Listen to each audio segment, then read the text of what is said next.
So we have taken till what is constitution and what are the fundamental rights. So I have given some work. So are you ready? Who have attended yesterday? I'll ask you some brief questions. So what is Article 15? Yeah. 15. 1-5. Article 15. Yeah. Prohibition of discrimination. What? Prohibition of discrimination. Okay. And? Race, religion, sex. Okay. RRRS SP, RRC SP. I have given you the mnemonics. What is Article 18? Titles, abolition of titles. Titles. Which titles? Maharaja, Raja, King, Which are allowed? There are only two allowed. military and Tata. Academics. Okay. Tell me Article 21. Life and liberty. Okay. Article 19. Freedom of rights for speech. And there are 6 rights under that. Right for you can Movement, play in profession. Okay. And what about Article 23?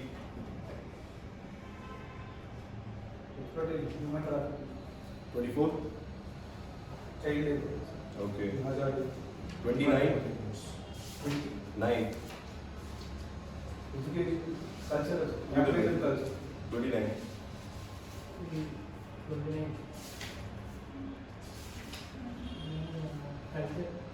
Linguistic and cultural minorities. 30? You didn't. Who will tell me 30? Tell me. Education. Minority education. Yeah, read a news article also on that. Right? AMU. What about which article is called as heart and soul of the Constitution? 32. So which are the 5 writs under that?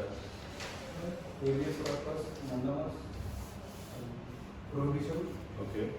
and Certiorari, cure and rule. Okay. So we have done till here. Okay, the newcomers. My name is Avinash Kumar. I'm working with the Home Ministry as an Assistant Commandant CRPF. So right now I'll be teaching you this Constitution of India. We are taking it very slowly. This is the basic right now, the NCERT. Then we'll move into the advanced book like Lakshmikant. But this is the basic one. What we have done, we'll revise, okay, for you. So about the Constitution, it's a basic thing why we need a Constitution. What are the powers which are given to the people, to the government, and how the Parliament derives its power, and even the government, how they derive their power, and what rights people have, and what we can do and what we cannot do. So this is why the Constitution has come into being. But right now, let's revise this. These are the fundamental rights. So we have fundamental rights. That means if it gets violated, we can directly go to the Supreme Court.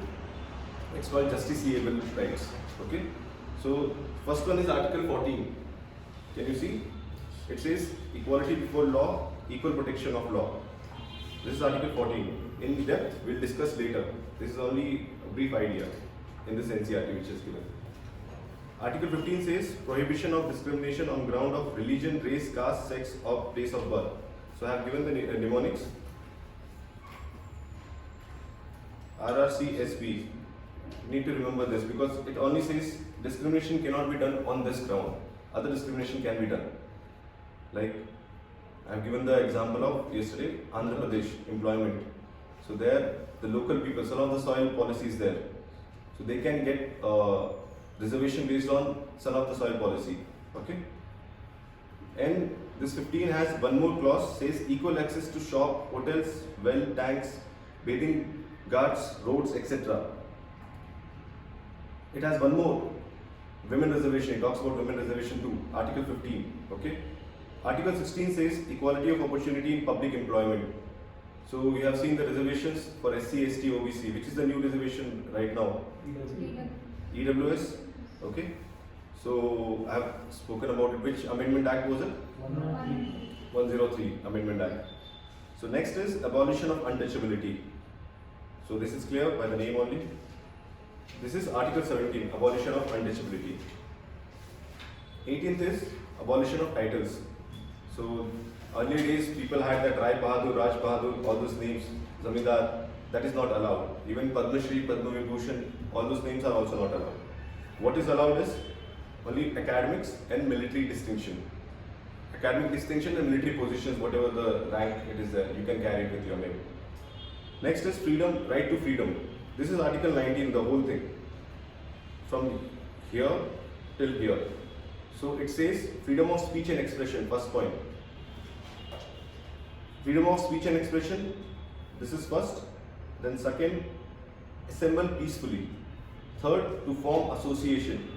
Fourth, move freely throughout the territory of India. You can move freely through. But this has some restrictions too. The government has put some restrictions on everything, with reasonable restrictions. We'll discuss it later when we move into the advanced book. This is fifth, reside and settle in any part of India. As an Indian, we can reside in any part of India. But there are again restrictions in this. There are some parts where we cannot go, like the ST areas, in northeastern areas, or you can take it, there was a case study of Andaman Nicobar. There was a foreigner who got killed there, Sentalis, right? Sixth, practice any profession or to carry any occupation, trade or business.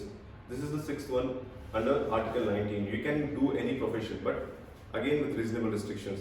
You cannot carry out anything which is against the unity or integrity of India. Okay. Next is Article 20, protection in respect of conviction for offences. Then Article 21, this is very important, right to life and personal liberty. There is a trioca, they say Article 14, 19 and 21. These are the most important three articles of fundamental rights. We need to remember this. 14, we have already discussed. What is 14? Equality before law and equal protection of law. And what was 19? We discussed all this right now. Freedom of speech and expression, assembly peacefully. And what was 21? Right to life and liberty. So these are the trioca. These are the most important three articles for a citizen's liberty. Okay? Always remember these three. And what is 24? Protection against arrest and detention in certain cases. And now, this is right against exploitation. 23rd, prohibition of traffic in human beings and forced labor.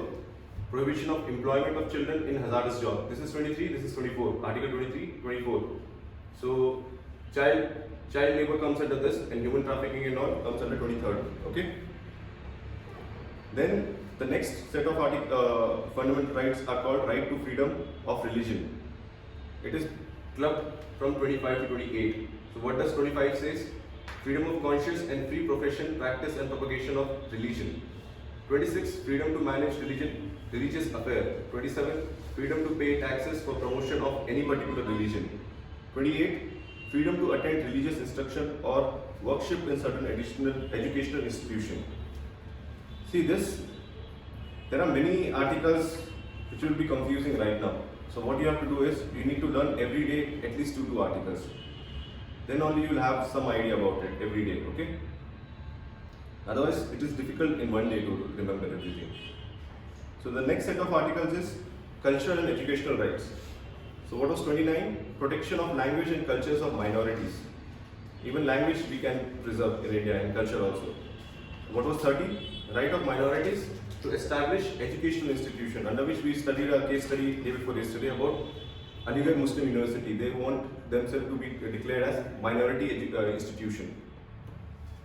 32. This is the heart and soul of the constitution. Right to move to the court to issue direction, order, writ for enforcement of right. What happens? Sometimes your fundamental rights gets curtailed due to arbitrarily or without any reason. So under the fundamental right, there is one fundamental right which allows you to regain your other fundamental rights. That means you can go to the court if your like 14, 19 or 21 gets affected. So you can directly approach Supreme Court or High Court. You don't need to go from the base like the Session Court or the District Court. You can directly approach Supreme Court or High Court. This is called right to constitutional remedies. Okay? Till here, any doubt?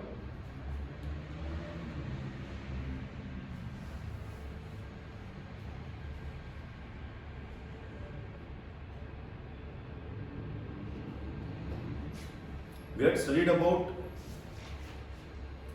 punitive detention and preventive detention. There's two terms. Detention. Do you know detention? What does it mean? To arrest someone. So there are two types of detention. If you have committed a mistake, then you will be detained, legally detained. But there is one more called preventive detention. That means you have not committed any mistake till now, but the police thinks that you might do something which can hamper the law and order issues. So they can catch you before that only, and they can put you under some custody. That is called preventive detention. It is allowed in India. For 3 months it can be done. Okay?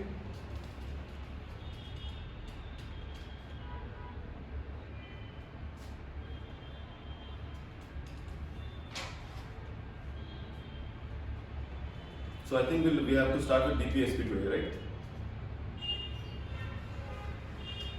Yeah.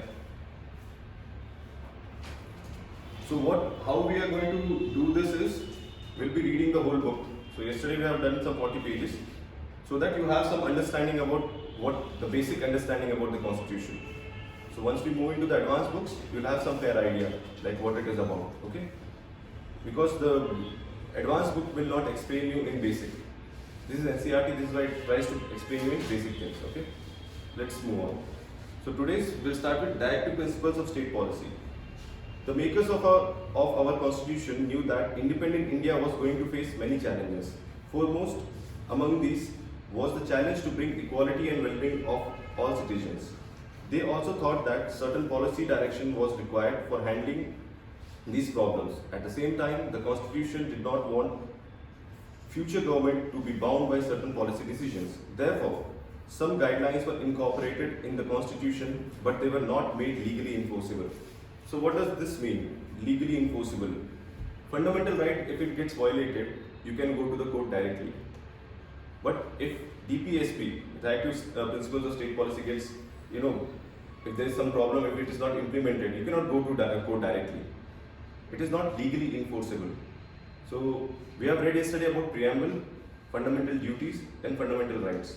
So what was the preamble? We the people of India. So is it also enforceable, legally enforceable? Is it legally enforceable, preamble? No, it's a preface to the constitution, but it is not legally enforceable. The ideas can be taken from preamble. If it gets violated, it's not like you can go to the court directly. Only fundamental right, if it gets affected, you can go to the court directly. What about fundamental duties? So, what was the article of fundamental duties? 51A. Which part? 4A. And which year? 1976. Amendment? 42nd Amendment Act. So, we have some fundamental duties which we have to perform. This was not added, this was not there when the Constitution was enacted. It was added through an Amendment Act called 42nd Amendment Act in the year 1976. So these are some fundamental duties we have to perform. So wait, I will show you what are the fundamental duties.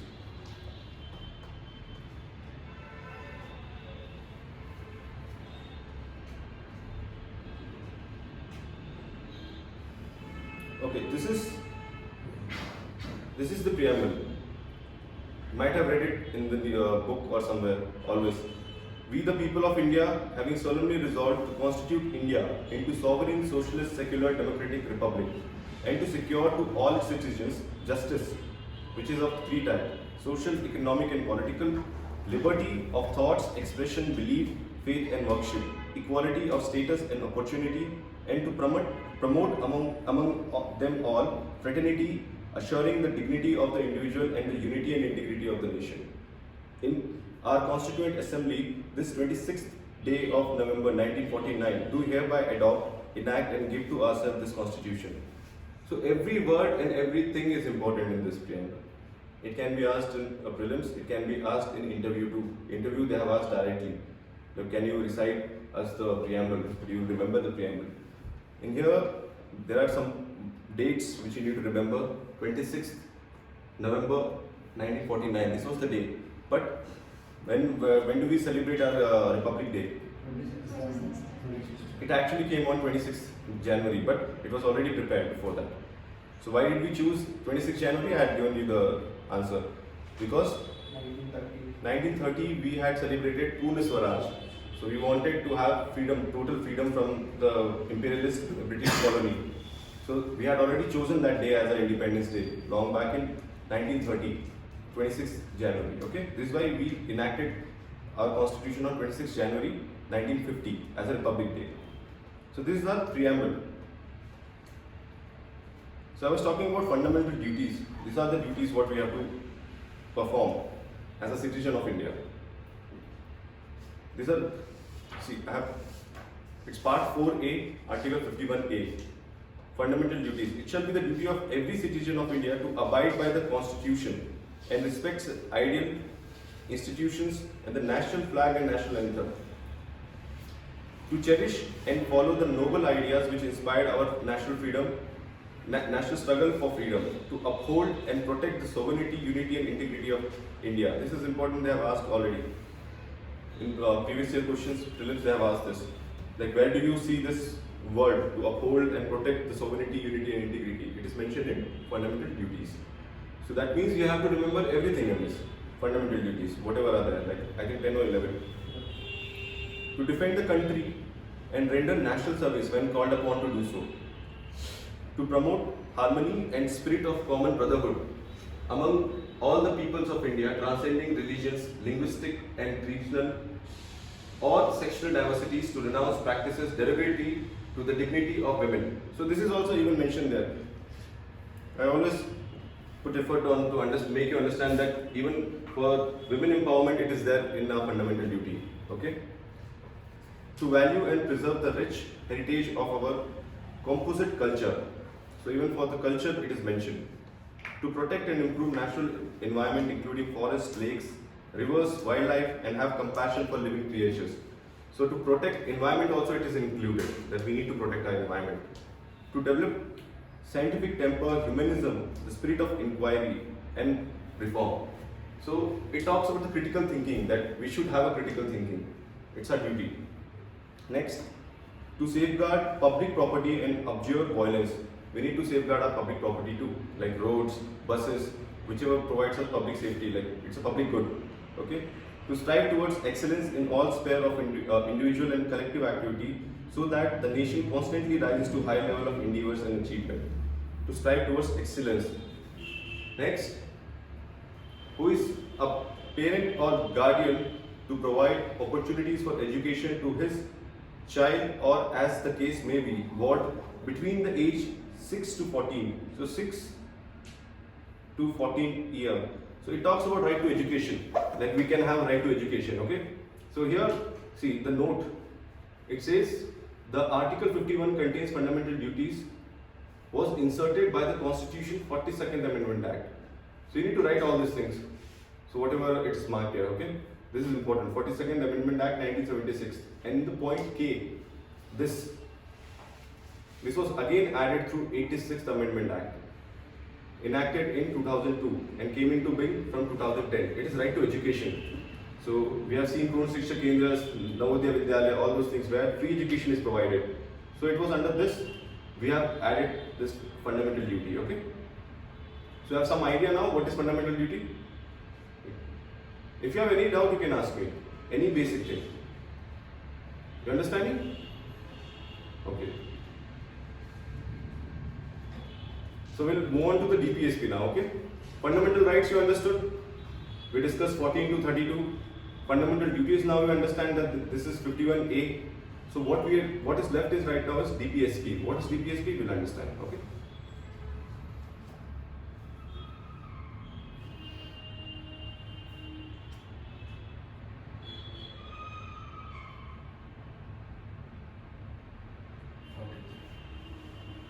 So 43, okay. Yeah, read. Directive principles of state policy. The makers of our constitution knew that independent India was going to face many challenges. Foremost among these was the challenge to bring about equality and well-being of all citizens. They also thought that certain policy direction was required for handling these problems. At the same time, the constitution did not want future governments to be bounded by the certain policy decisions. Hmm. Continuation. Therefore, some guidelines were incorporated in the constitution, but they were not made legally enforceable. Yeah, This so means here I had stopped it. So legally enforceable. These are not legally enforceable. So which is legally enforceable? Fundamental rights. Only fundamental rights. Nothing else. Only fundamental rights are legally enforceable. Yeah. this means that if a government did not implement a particular guidelines, we cannot go to court asking the court to instruct the government to implement that policy. Thus, these guidelines are non-judiciable. Justiciable. That is parts of the constitution that cannot be enforced by the judiciary. Hmm. So this whole paragraph is important. Read it again. Therefore, some guidelines were incorporated in the constitution, but they were not made legally enforceable. This means that if the government did not implement a particular guideline, if government does not implement it, there are a lot of articles which talks about DPSP. If government does not implement it, we cannot go to the court saying that it has not been implemented because it is not enforceable. It is saying that, it's already saying, the constitution itself says that. So we cannot go to the court asking the court to instruct the government to implement that policy. So court cannot instruct the government. Thus, these guidelines are non-justiciable. This is the word, non-justiciable. You need to remember, non-enforceable and non-justiciable. That is part of the constitution that cannot be enforced by the judiciary. Judiciary cannot interfere in this matter if it is not implemented. That it means non-justiciable. Okay? Yeah, continue. Those who framed our constitution thought that the moral force behind these guidelines would ensure that the government would take them seriously. Besides, they expected that the people would also hold the government responsible for the implementing these directives. So a separate list of policy guidelines is included in the constitution. The list of these guidelines is called the directive principles of state policy. Okay. Yeah. This is important for the understanding what it is. Okay. What do the directive principles contain? The chapter on directive principles lists mainly three things: the goal and objective that we as a society should adopt, This is the first one.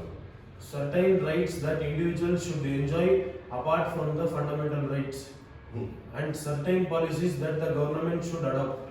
Okay, stop here. So, total three things are there at society level, at individual level, and at government level. Next. So, you need to remember this. At three levels, DPSP has been implemented so that everything, all the, it is a all-round inclusive development. Government is included, citizens are included, and society is also included. Okay? You may get some idea of the vision makers of our constitution by looking at some of the directive principles shown below. The government from time to time tried to give effect to some directive principles of state policy. They passed several zamindari abolition bills, nationalized banks, enacted numerous factory laws, fixed minimum wages, cottage and small industries were promoted, and provisions for reservation for the uplift of the scheduled castes and scheduled tribes were made. Okay, wait. You'll find all these things in the coming articles, okay? But just see what all changes it brought. It abolished Zamindari bill. Like there was Zamindari going on. Do you have any fair idea what was Zamindari rule? Like during the British time? You know? Yes, sir. What it was? They were used to give the land for rent, Hmm. and they were collecting the grains from it. Yeah, so it was, and the taxes what they used to, the peasant used to pay was too high, around 65%, till 60 to 65%. So it led to a lot of famines and impoverishment of our peasant. So it was basically a bonded labor. Okay, so zamindari system was abolished, and it was also done because most of the lands was owned by this zamindars. So when India got independent, only the rich people were the zamindars because they had a lot of land, and we had maximum poor people living in India. When I told you right yesterday, like when we got independent, our literacy rate was around 20%. Life expectancy itself was around 28 to 30 years, and we were dealing with a lot of famines and drought. So India had a big challenge in front of it when we got independent. So this was a policy which was brought in first. Zamindari Abolition Bill, nationalized banks were nationalized. That means that there is some authority over the bank. Government, if the bank fails, the government will take care of the bank. So this means nationalization of bank. Enacted numerous factory laws. Factory laws were brought in for the labor laws and the factory, the timings, what should be the timing, what should be the minimum wage, it was brought in. Fixed minimum wages. Cottage and small industries were promoted because that's where the maximum Indians lived, in the villages. So this was promoted. And provisions for reservation for the upliftment of scheduled castes and scheduled tribes were made. So this all you'll find in the DPSP now. Okay? Yeah. Such efforts to give effect to the directive principles include the right to education, formation of Panchayat Raj institutions all over the country, partial right to work under employment guarantee program, and the midday meal scheme. Okay, wait here. Right to education is something I have yesterday also told you, it will be provided. It is provided under every aspect. Like you take it fundamental right, it is there. Fundamental duty, it is there. DPSP also it is there. So right to education is something which is provided everywhere. You need to remember this. Okay. Formation of Panchayat Raj institution. So the 73rd and 74th Amendment Act led to the third level of government, which is called Panchayat Raj institution and ULBs, urban local bodies. But it had its base in DPSP. We'll read about it. I think 40th or 42nd article. So it talks about Panchayat Raj and right to work under employment. Partial right to work under employment guarantee scheme. So what are the employment guarantee scheme we have right now?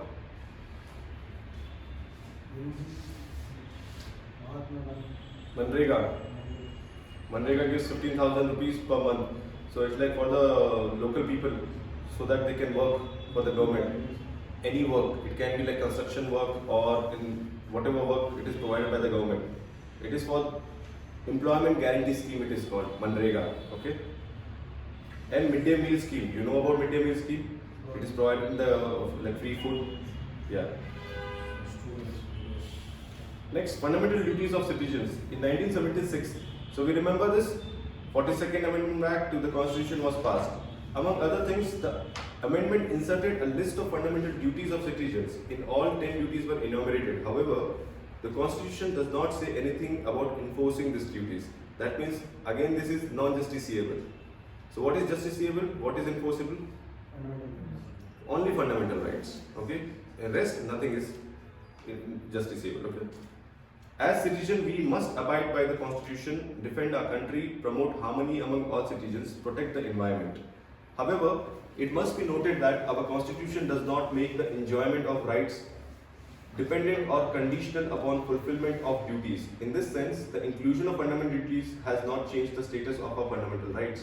So this is again read it. However, it must be noted that our Constitution does not make the enjoyment of rights dependent on conditional upon fulfillment of duties. That means if you don't do your duty, it will not hamper your fundamental rights. It's nothing as such. Fundamental duties, where was it taken from?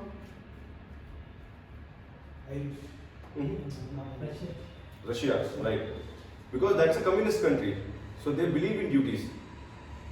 Citizens have certain duties. This is why we took it from communist country. But it is not enforceable. If you don't perform your duties, that doesn't mean that you lose your rights, fundamental rights. It is trying to say this.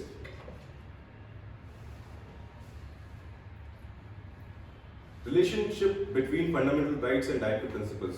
So there was a debate which was ongoing during that time, 1970s. Okay, it was basically between the government, the executive. Government means executive. There are three organs. We have three organs of the government. What are the three organs? Executive, legislature, and judiciary. Who are the executives? MPs and MLAs whom we elect. What is legislature? The parliament, where they go make laws. And who sit there? The executives. They sit there and they make laws. That is legislature. They legislate laws. What is judiciary? Supreme Court, High Court. So there are three organs. So there was a fight. Not fight. It was a debate saying that which is more important, fundamental rights or DPSP. So the code, earlier it said that fundamental rights are the most important thing and you cannot implement DPSP. The government was like of the opinion that no, even DPSP can be implemented. So it led to a debate, and later there was something called basic structural doctrine. It came under Keshwananda Bharati case. So there the court said government has all the rights to amend any of the constitution, even the fundamental rights, but they cannot amend the basic structure. So what are those basic structure? We'll read about it. So you just need to remember that Supreme Court said government can amend anything, but not the basic structure. But earlier Supreme Court was of the view that it cannot amend the fundamental rights at all. Later it evolved and interpreted the constitution in such a way that the basic structure doctrine came into being. And there it said government can amend anything, but not the basic structure. Basic structure has a lot of list. Government cannot change that. It cannot amend that. Okay? So let's read this. Yeah. Relationship between fundamental rights and directive principles. It is possible to see both fundamental rights and directive principles as complementary to each other. Fundamental rights restrain the government from doing certain things, while directive. See, it says fundamental right restrains the government from doing certain things. You have right to liberty, so the government cannot arrest you arbitrarily. It cannot come and arrest you without saying any reason. This is why it is saying fundamental right restrains the government from doing anything. It's a negative right with the perspective of government. But for us, it's a good thing, right? It cannot come and directly arrest us. They have to prove something against us, that if we have killed someone, if we have done some theft or something, right? While DPSP principle exhorts the government to do something. Means there are two things now. Fundamental right stops the government from doing something, and DPSP says to do something. The welfare purpose.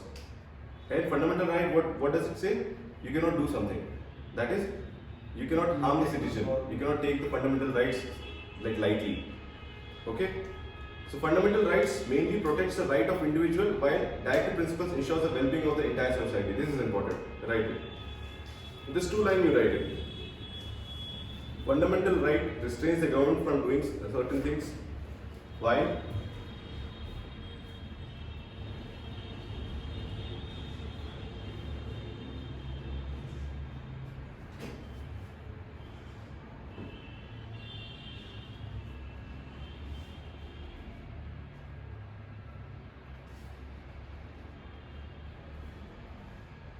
directive principle exhorts the government to do certain things. That means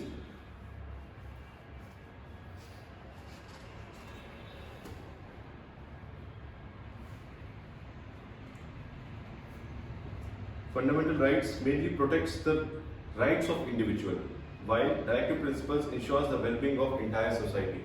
One is at individual level, one is at societal level. Okay? Fundamental rights are at individual level. DPSPs are at societal level.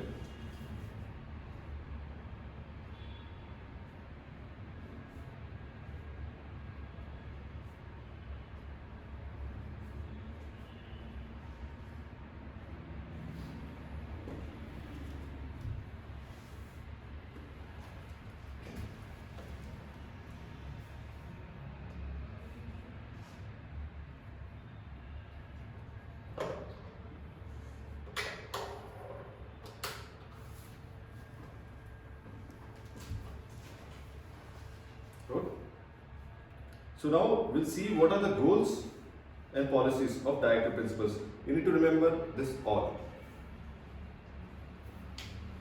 First is welfare of the people, social, economic and political justice. So there are three things here.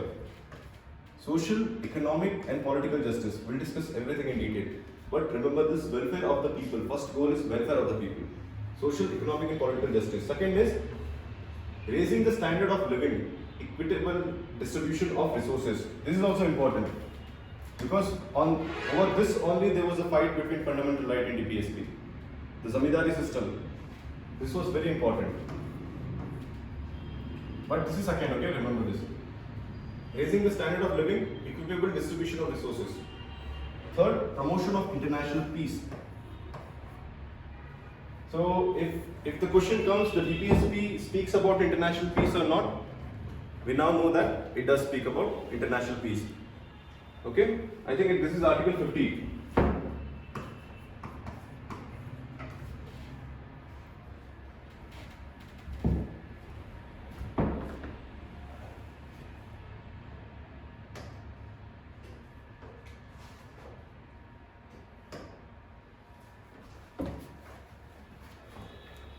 Next, what are the policies? Uniform Civil Code. What is Uniform Civil Code?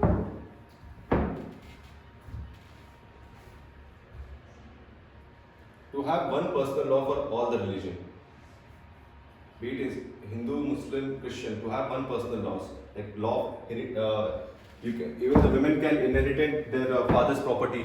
All those things, and like polygamy or bigamy was banned. Like triple talaq, it comes under all these things on the Uniform Civil Code. It is Article 44.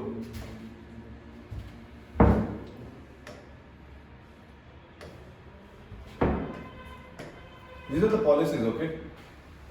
It's all under DPSP what we are talking right now. Prohibition of consumption of alcoholic liquor. There are some states which have banned alcohols. Gujarat, Bihar. So it comes under DPSP. So see, there are states which have banned. So does that mean that every state can ban? It can, if they want to. But we cannot go to the court saying that why did you not ban here in Karnataka? It's up to the government to decide if they want to ban or not. And why do they don't ban? Tax, the state tax. They are heavily dependent on two things, petrol and alcohol. Third, promotion of cottage industry. This was Gandhian principle basically. Gandhi, he wanted to promote cottage industries, decentralized ways.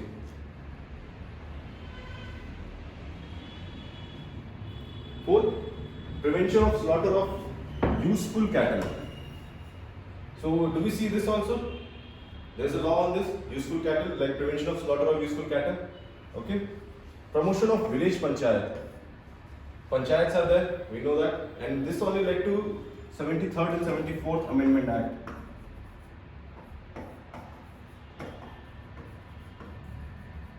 Which are PRI and ULB. What's the slaughter of useful cattle, sir? Slaughter of useful cattle, like you cannot slaughter a cow because it is useful, it gives milk. So the other male which are not useful, you can slaughter those things, which is actually allowed, right, for the Muslims or even for the Christians. So they cannot kill or they cannot slaughter a cow or a buffalo which gives milk. Basically that means that. Promotion of village panchayat. It has a separate topic and schedules also. This led to the decentralized democracy in India. So we have three verticals and horizontal we discussed yesterday. Horizontal was parliamentary democracy in three levels. Executive, and in this way, union, state, and local government. Okay. This was vertical distribution of power. Here it is called federalism. This too. We have read about federalism yesterday, right? This is vertical distribution of power. Power has been distributed between different verticals, like between union, state, and local government. And who is the most powerful in this? Union is most powerful. Okay.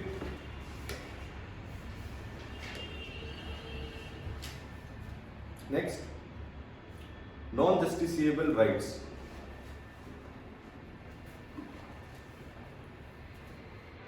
That means if you don't get adequate livelihood, you cannot go to the court saying that I am not getting adequate livelihood. It means that equal pay for equal works for men and women. There has been laws on this.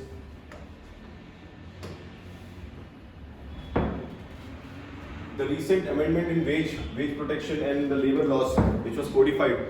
So there are laws and schemes which government keep on modifying. there were labor laws which were codified now into 4 separate departments. So they say that equal pay for equal work for men and women, it should be followed. Next, right against economic exploitation. So this is basically forced labor. We cannot ask anyone to work below a certain amount. So government has fixed right now 15,000. Any person who wants to work, he should get minimum 15,000. Above that, it's okay, but minimum 15,000 monthly. Okay. Right to work.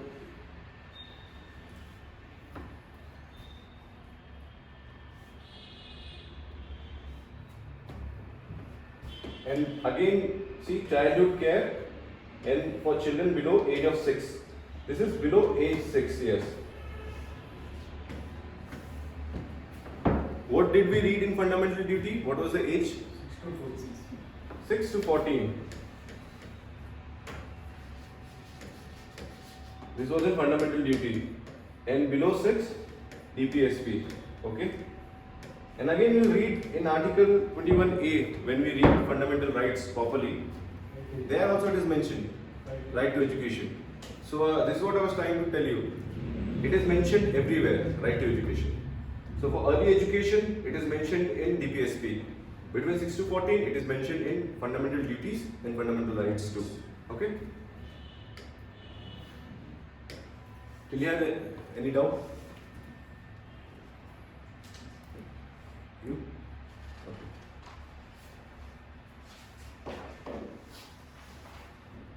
Okay. Yeah. However, at times when government intends to implement DPSP, it can come in conflict with the fundamental rights of the citizen. So when I started this, I told you, right, there was a conflict between DPSP and fundamental rights between the executive and the judiciary, which is more important. So this is the conflict they're talking about. The problem arose when the government sought to abolish zamindari system. These measures were opposed on the ground that they violated right to property. Do we remember that right to property was a fundamental right before? Right? It was mentioned in Article 19 itself. We read Article 19, there was 6.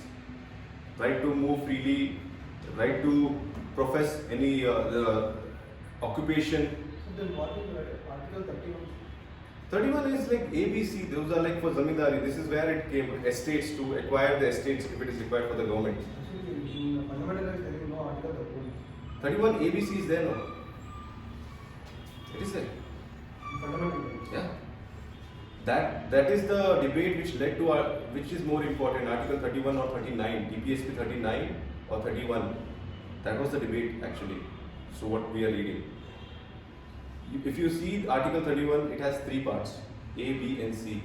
So B says whatever there in 39, B and C, that is equitable distribution of wealth, that should be implemented. So that led to a debate which gave this basic structure doctrine. So let's not jump into that, we'll discuss it, don't worry. We'll go slowly, okay?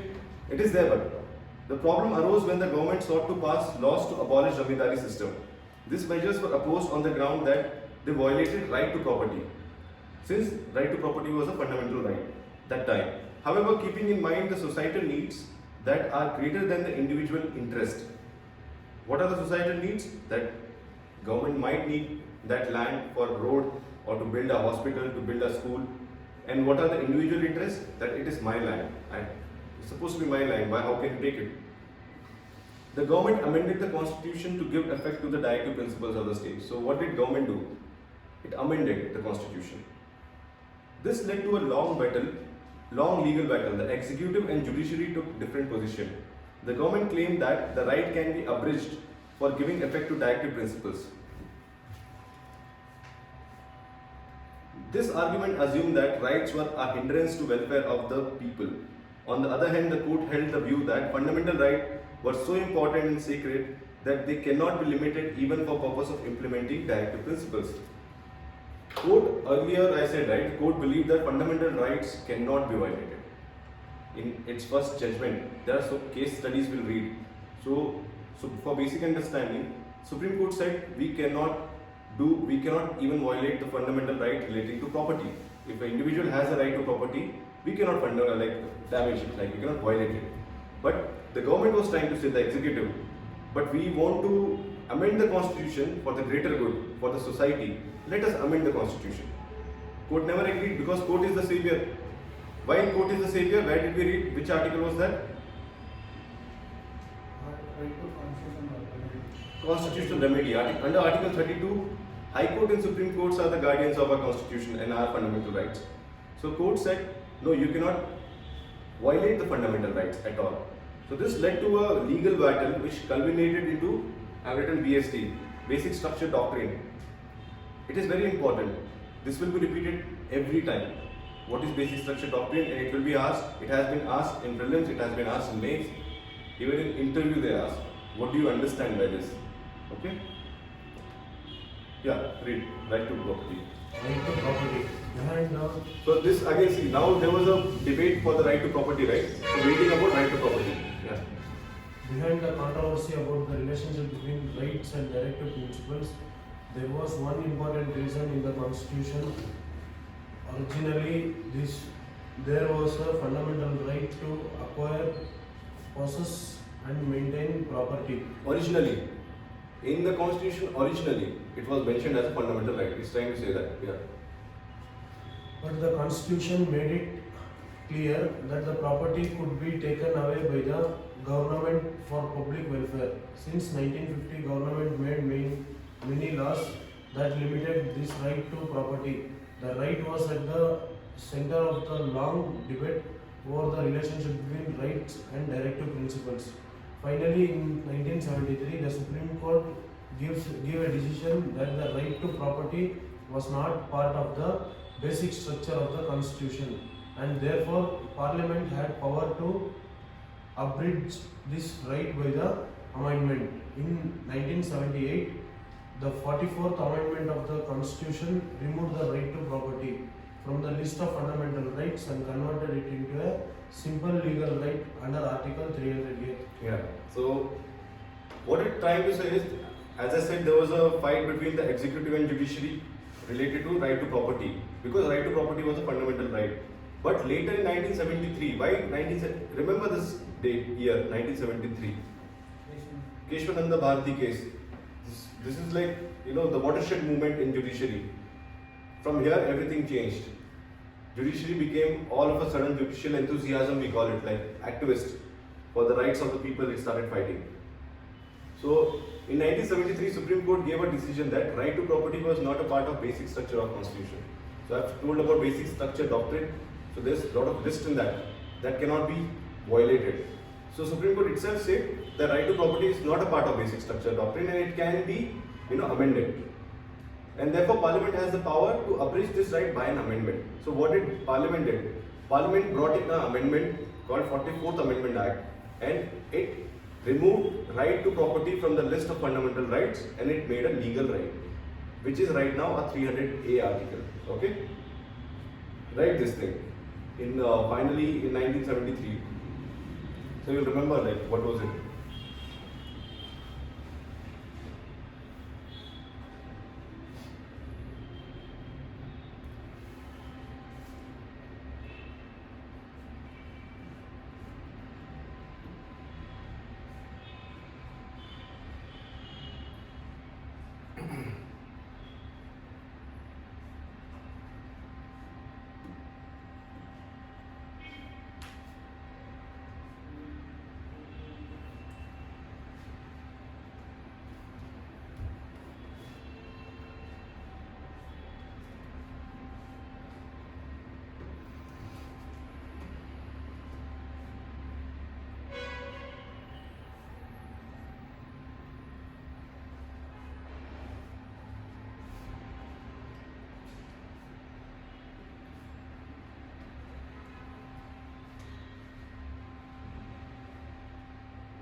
So what do you understand by this debate?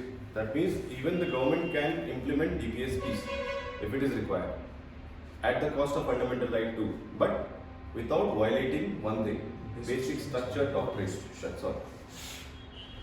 So this is what Supreme Court said. You can amend any part of the constitution. Anything can be amended.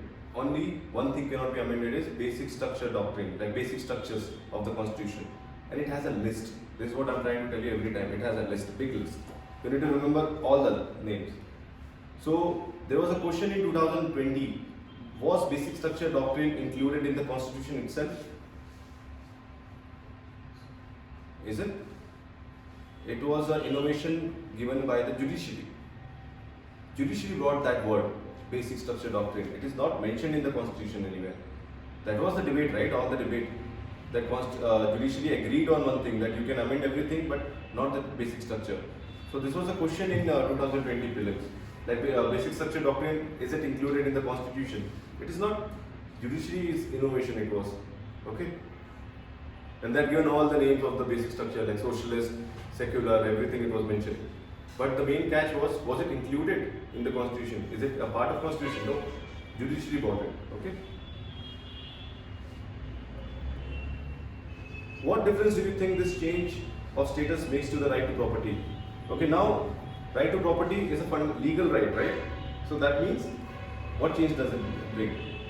If it gets violated, can citizen go to court? No. Why? He can go to court. But sessional court. Yeah, he can go to the court, but he cannot approach Supreme Court directly. If your fundamental rights get curtailed, then you can go to Supreme Court directly. You don't have to go to even High Court, but Supreme Court is the main one. But if the legal right gets violated, you have to exhaust the lower courts first. The chain you have to exhaust it. Then if all the court says no, then you can appeal, go to the Supreme Court, High Court, then the Supreme Court. Yeah, read. This generated another complicated debate. This related to the amendment of the constitution. The government was saying that parliament can amend any part of the constitution. The court was saying the parliament cannot make any amendment that violated fundamental rights. This controversy was settled by the important decision by the Supreme Court in Keshavananda Bharati case. In this case, the court said that there are certain basic features of the constitution. This cannot be changed by the parliament. Yeah, stop here. Write this. You have to remember this debate. Government was of the fact that we can amend anything. But earlier, what the court said, you cannot amend fundamental rights. But later there was a truce. There was an understanding. Okay, the government can amend, but not the basic structure. So we have been talking about this basic structure case and the Bharati case because this is very important for the understanding. This will create the base for your later understanding why this case was very important. 1973 supposed to be a watershed movement in judiciary. Okay.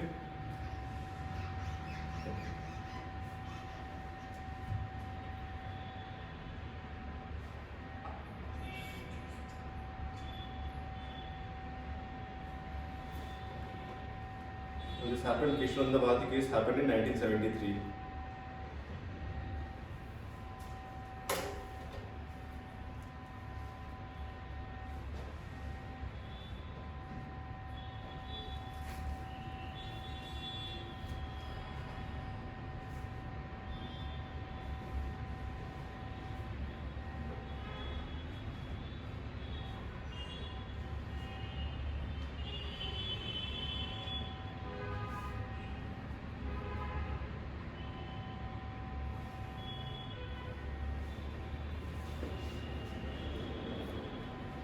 Done?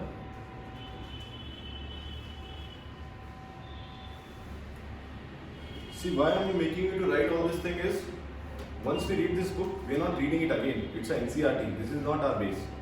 It's just for your understanding. But this all will, like yesterday there was a guy who, of 26 page, he just wrote it within 1.5 page.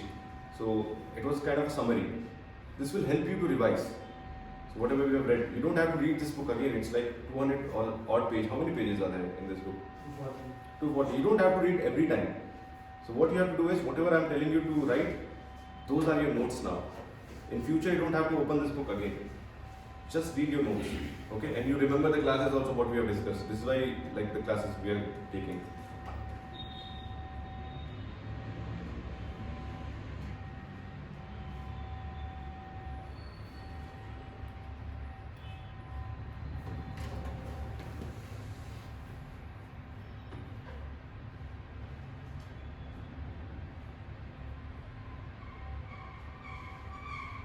It's written, right? You wrote? Everyone wrote, right?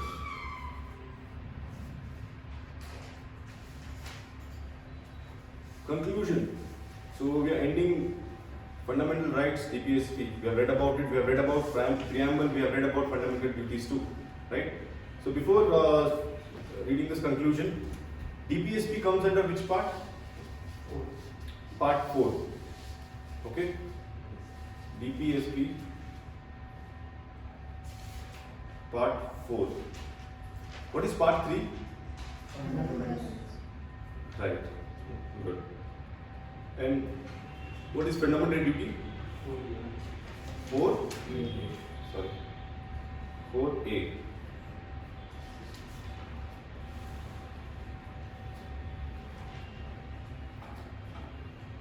So this basic understanding you have now, what is fundamental right, what is fundamental duty, what is DPSP you understood?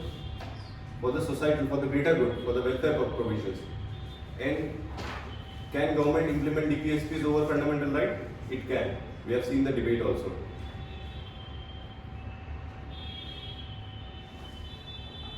And in all these three, which is justiciable and non-justiciable? Is DPSP justiciable? No? Okay, no. Fundamental right?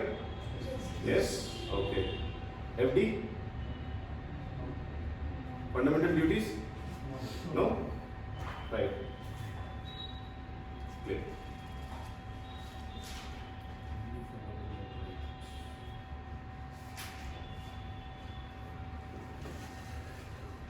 In the writing of Jyotirao Phule, a radical social reformer from Maharashtra, we find one of the earliest expression of the view that right includes both freedom and equality. During the national movement, this idea of right was further sharpened and expanded to constitutional rights. Our constitution reflected this long tradition and listed the fundamental rights. Since 1950, the judiciary has functioned as an important protector of right. So again, which article? Whenever the judiciary name comes to protect, which article is it? 32. Heart and soul. Rights. Okay? Remember like this. Judicial interpretation has expanded the scope of rights in many respects. The government and administration of our country functions within this overall framework. Right enforce limitations on the functioning of the government and ensures democratic governance of the country. So yesterday, what were the functions of the constitution? We read that it limits the power of government, right? Okay. I think there is some test which is supposed to be given. Before that, let's read this a little bit, okay? Election and representation, sorry. This is the third chapter. The first chapter we said what is constitution. Second, we read about fundamental rights and DPSPs. Third, we are talking about election. So this is a very good introduction here. Have you ever played chess? What would happen if the black knight suddenly starts moving straight rather than 2.5 squares? Or what would happen if in a game of cricket there were no umpires? In any sport, we need to follow certain rules. Change the rule and the outcome of the game would be very different. Similarly, a game needs an impartial umpire whose decision is accepted by all the players. The rules and the umpire have to be agreed upon before we begin to play a game. What is true of a game is also true of elections. There are many different rules or systems of conducting elections. The outcome of the elections depend on the rules we have adopted. We need some machinery to conduct the election in an impartial manner. Since these two decisions need to be taken before the game of electoral politics can begin, this cannot be left to any government. That is why these basic decisions about elections are written down in the constitution of the democratic country. That means we need a partial person or an umpire for the election, because election is the most important thing, right? We have heard like there are so many cases of booth capturing and all. Even EVM have been, they say it's been rigged. There are cases. So in foreign countries also, even in the election of USA, they say the Russian counterpart was involved for winning of Trump. So election becomes very important, because 5 years, whichever government comes, they can bring a lot of changes. It can be positive or negative. So Election Commission is a body, Election Commission of India, which makes sure that the election is held impartially. Okay, and it is mentioned in the Constitution. So recently there has been certain changes, like how to select the election commissioner and chief election commissioner and election commissioner. So there's a debate going on right now also. Chief Justice is involved or not. It's in the newspaper, we'll read about it, okay? In this chapter, we shall study the constitutional provision regarding election and representation. We shall focus on the importance of the method of election chosen in our constitution and the implication of constitutional provisions regarding impartial machinery for conducting elections. We shall also look at some suggestions for amending the constitutional provisions in this respect. After reading this chapter, we would understand different method of election, the characteristics of the system of election adopted in our country, the importance of provision of free and fair election, why it is important, and the debate on electoral reform. What reforms do we need? So these are the 4 things we'll be discussing.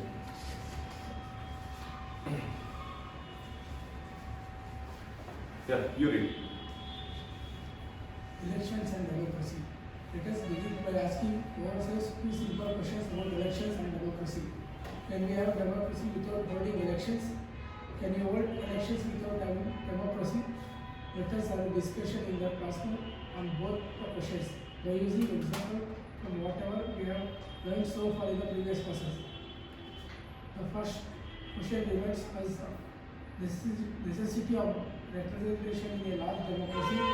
All citizens cannot take direct part in making every decision. Therefore, representatives are elected by the people. These how elections become important. So yesterday we have talked about direct democracy and indirect democracy. What is direct democracy?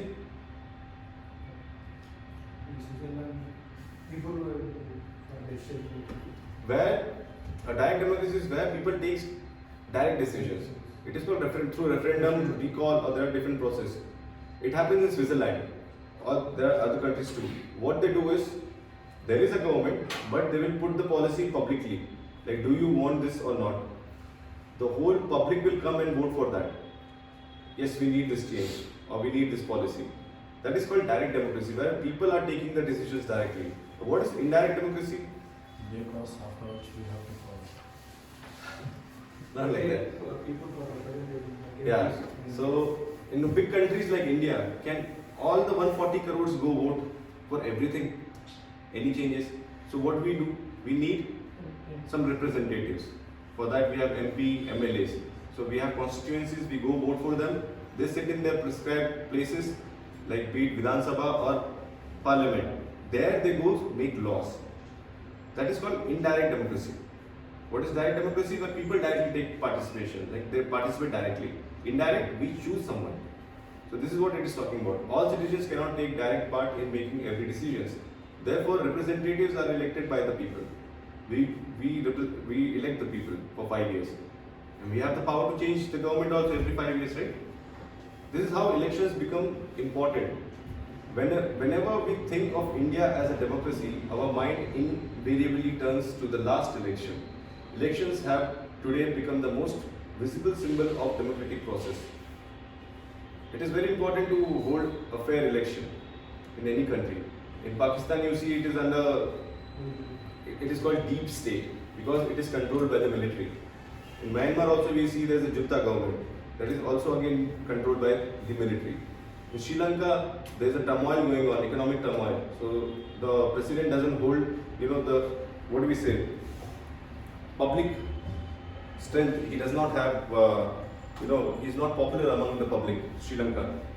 And which country? Nepal also is going through a turmoil. Maldives, we have already seen, there is a change in government. So see, we are living in such a vicinity. Our neighborhood is already in turmoil. Bangladesh recently, again Sheikh Hasina, I think she won the election.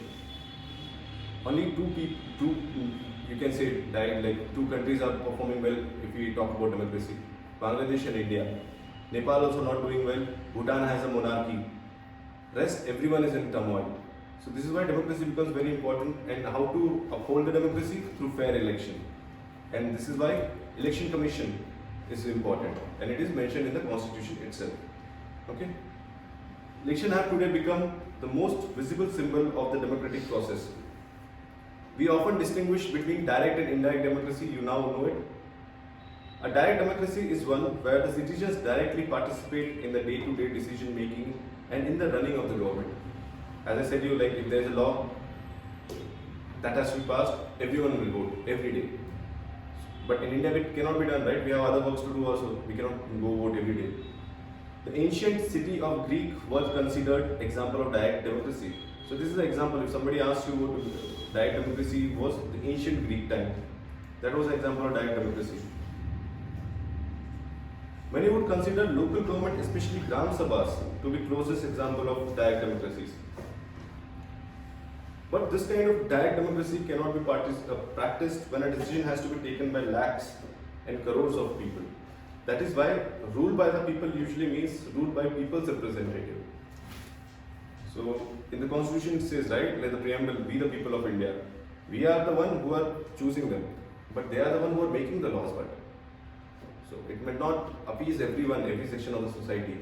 You may like it, you may not like it, but the decision will be taken by majority there sitting in the parliament, 550, 560 odd people. They will decide it. So it does not depend on the individual level. Okay?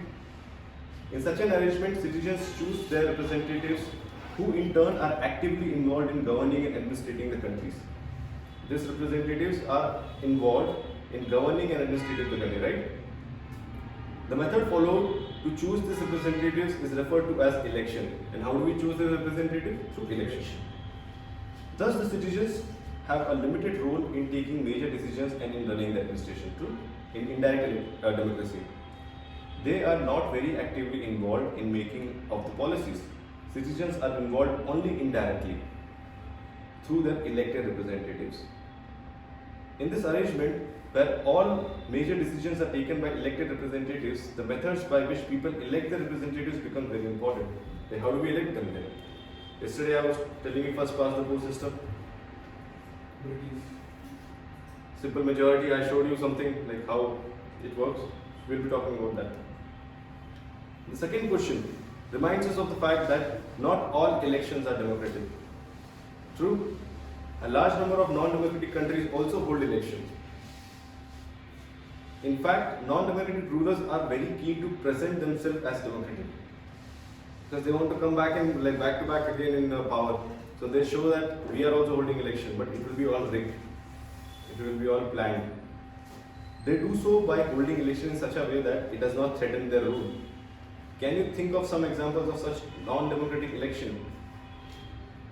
What do you think would distinguish a democratic from non-democratic election? What can be done to ensure that election in a country would be conducted in a democratic way?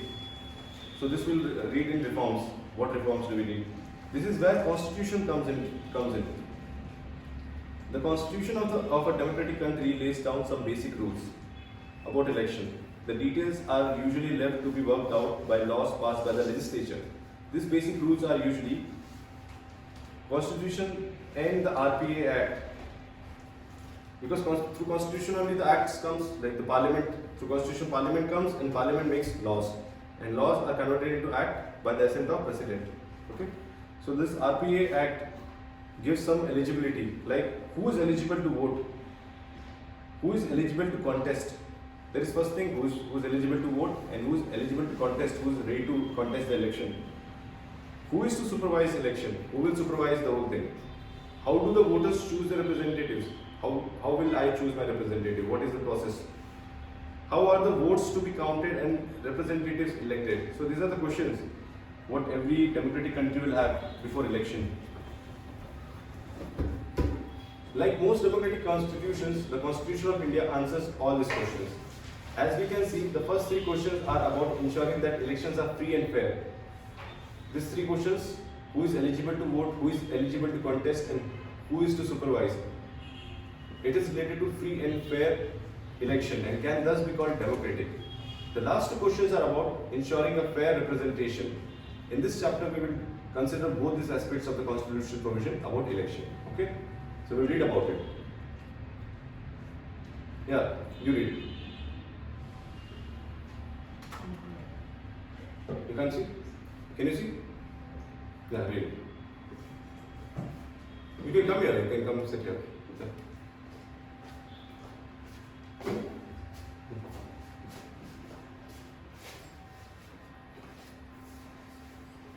You may have noted about a reference to different methods or the systems of elections. You may have wondered what these were all about. You may have seen or read about different methods of electioneering or campaigning in elections. But what are different methods of elections? There is a system of conducting elections. There are authorities and rules about do's and don'ts is what the election system is all about. You may have wondered why the constitution needs to write down how the votes are to be counted and representatives elected. Isn't that very obvious? People go and vote. The candidate who gets the highest votes gets elected. This is what elections are all over the world. Why do we need to think about it? We need to, because this question is not as simple as it appears to us. We have got so used to our system of elections that we think that there cannot be any other way. In a democratic election, people vote and their preference decides who will win the contest. But there can be very different ways in which people make their choices and very different ways in which their preferences can be counted. These different rules of game can make a difference to who the winner of the game will be. Some rules can favor bigger parties, some rules can help the smaller players. Some rules can favor the majority community, others can protect the minorities. Let us look at one of the dramatic instances to see how this happens. This is the first one. First past the post system. We have discussed about this yesterday, right? Yeah. Talks of one historic moment in India's democracy. In the Lok Sabha elections of 1984, the Congress party came to power, winning 415 of 543 Lok Sabha seats, more than 80% of the seats. Yeah. So it says in 1984 election, Congress won 415 votes out of 543. That is more than 80% of votes, like seats. So what does that mean? Like, does this 80% of seats says that 80% of vote also it has got? Right? Okay. Next. Such a victory was never achieved by any party in the Lok Sabha. What did this election show? The Congress party won 4/5 of the seats. Does it mean that 4 out of 5 Indians voted for the Congress party? Actually not. Take a look at the enclosed table. The Congress party got 48% of the votes. This means that 48% of those who voted in favor of the candidate put up by the Congress party. But the party still managed to win more than 80% of the seats in the Lok Sabha. Look at the performance of other parties. The BJP got 7.4% votes, but less than 1% seats. How does that happen? See here. Congress actually got 48% of vote, but it got 80% of seat. And BJP got 7.4% of vote, but it got just 2 seats. So what is this process? Why it is like that? Why do you think it has happened like that? It is because of this process called first past the post system. I had explained yesterday, I will try to explain now again. Think, you 3 are fighting for the election, and there are 100 voters here.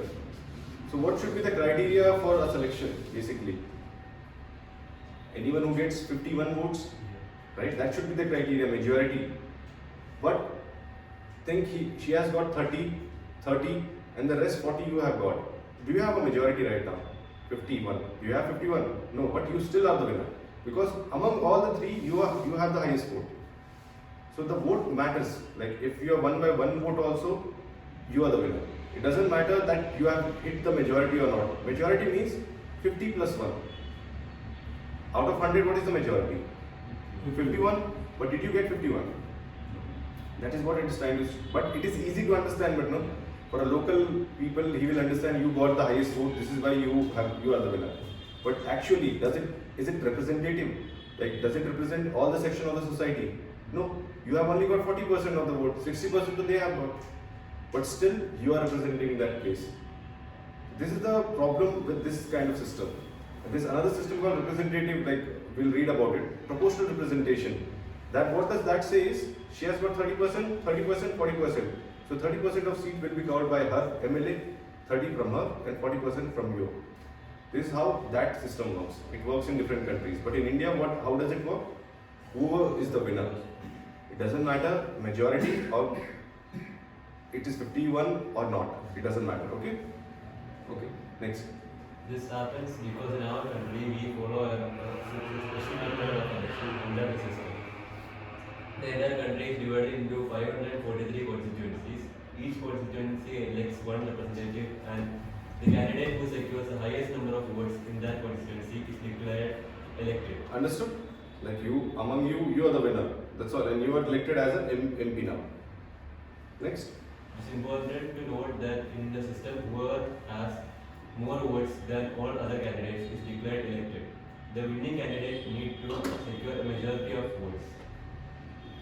He does not need a majority. Okay? This method is called first past the post. Yeah. So you remember now what is first past the post?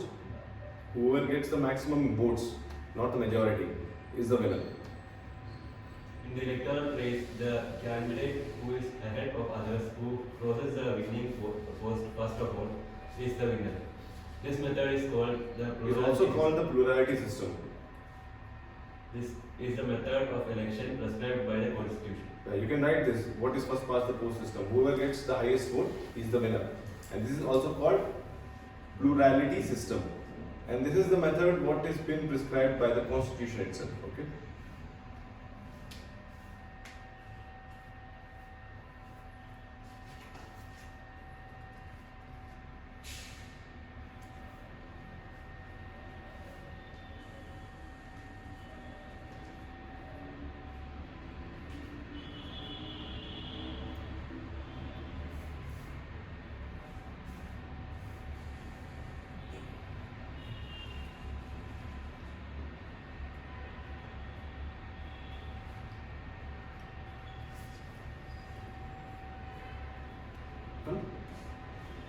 Okay. Yeah, great. Let us now go back to our example. The Congress party won greater share of seats than its share of votes, because in many of the constituencies in which its candidates won, they secured less than 50% of the votes. If there are several candidates, the winning candidate often gets much less than 50% of the votes. Yeah, so stop here. Like, if think you, everyone is fighting for an election now. So the votes can be like 10%, 10%, 10%, 10, 10, and you have got 10, 12%. So you have not even got, you are not even nearby the 50% majority, but still you are the winner. So this is what happens in India. There are so many candidates fighting for a seat that you will finally see that only 30% vote is the winner. And it is a system also to break the largest party. You will see how it has been done. Like in Bihar election, it was done. Like if there was chances that some party member was supposed to win, so other opposition party, some other people will come and they'll keep one more person. He'll also get some votes, right? This vote supposed to be going to you, but now it has been diverted to that person. So this is how the number of votes will come down. So there are many problems lacking in this system. Yeah. As per caste, Yeah, as per caste also, as per anything, money, muscle power is also there. Yeah, next. The votes that go to all the losing candidates go waste. Yeah. For those candidates or parties get no seats from those votes. Suppose a party gets only 25% of the votes in every constituency, but everyone else gets even less votes. In that case, the party could win all the seats with only 25% of the votes or even less. Is it correct or like is it right or bad, like wrong? What do you think? This kind of process should be there or not in India? You might have won just by 2 votes. Even she holds a popular, support of the people. But now she will not represent anything. But you will represent. So is it right to have such a system in India? That's a debatable thing again. So that was called first past the post system. So this is the second one. Proportional representation. Let us compare this to how elections take place in Israel. That follows a very different system of elections. In Israel, once the votes are counted, each party is allotted the share of seats in the parliament in proportion to its share of votes. Each party fills its quota of seats by picking many of its nominees from a preference list that has been declared before the elections. This system of elections is called proportional representation or PR system. In this system, a party gets the same proportion of seats as its proportion of votes. Yeah, so what does it say? Now, as I told you, she got 30%, think she is a party A, party B, party C. So you have got 40%. So 40% of your member will sit in the assembly. But 30% will also sit from her side. You will not say like, what was the first process? First past the post system, 100% of your people will go sit there. But now, in proportional representation, only 40 people will sit, 30 will sit from her party, 30 from her party. Okay? So this is proportional representation. This is more inclusive. Next. In the PR system, there could be two variations. In some countries like Israel or Netherlands, the entire country is treated as one constituency and seats are allocated to each party according to its share of votes in the national election. The other method is when the country is divided into several multi-member constituencies as in Argentina and Portugal. Each party prepares a list of candidates for each constituency. Depending on how many have to be elected from that constituency. In both these variations, voters exercise their preference for a party and not a candidate. The seats in a constituency are distributed on the basis of voters. So there they vote the party, not the candidate. This is what they're trying to say. So here I said, right, you are a member in the first place, first past the post system. But second, in representation, you are a party now. So everyone gets the equal representation, whatever amount of votes you have got, your party has got. If he has got 10%, he'll also represent 10%. So he'll also have a say in parliament. Okay? Yeah. Distribution on the basis of votes polled by a party. Thus, representatives from a constituency would and do belong to different parties. In India, we have adopted PR system on a limited scale for indirect elections. The Constitution prescribes a third and complex variation PR system for election of president, vice president, and for the election of Rajya Sabha and Vidhan. So this is important. First past the post system is used for whom? To elect whom? First past the post system. MPs and MLAs. But proportional representation, it's also used in India. This is a PT, like in prelims they can be asked. So for whom do we use PR system? President, Vice President, and for the election to the Rajya Sabha and Vidhan Parishad. 4 people. We use this process, PR.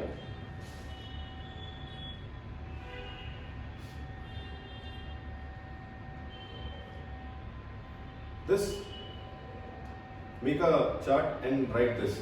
This is very important because now you'll remember everything. What is first past the post system? After 10 days, you'll forget it.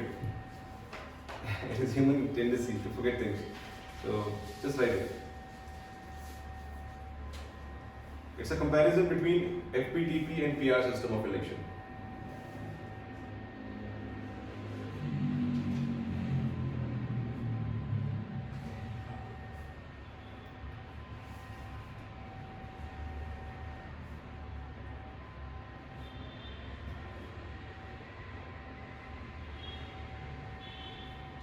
Till now, are you able to understand? Everyone?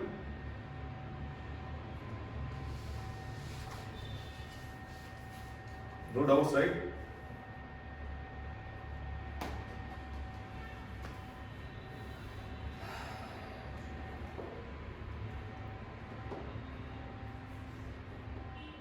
So FPTP says the country is divided into small geographical units called constituencies or district. So who decides this? We had talked about it yesterday. Which is the commission? Constituencies. Who decides this? Tell me. You read this? I discussed this about yesterday also. Do you remember delimitation commission? Delimitation commission we discussed yesterday. They are the one who will draw the constituencies depending upon the population, and the reserve seats also are like done like that.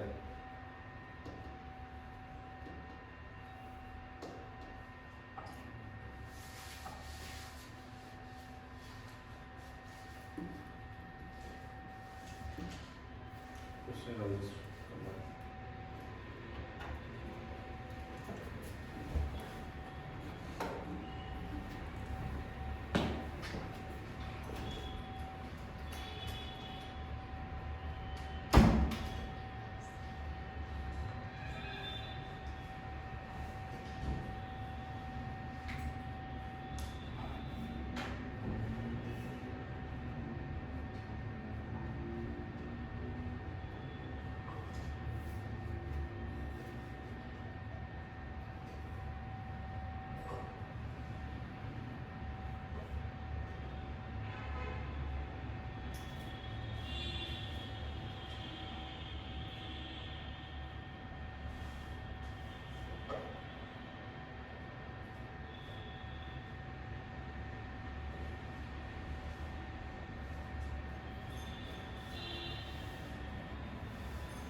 written?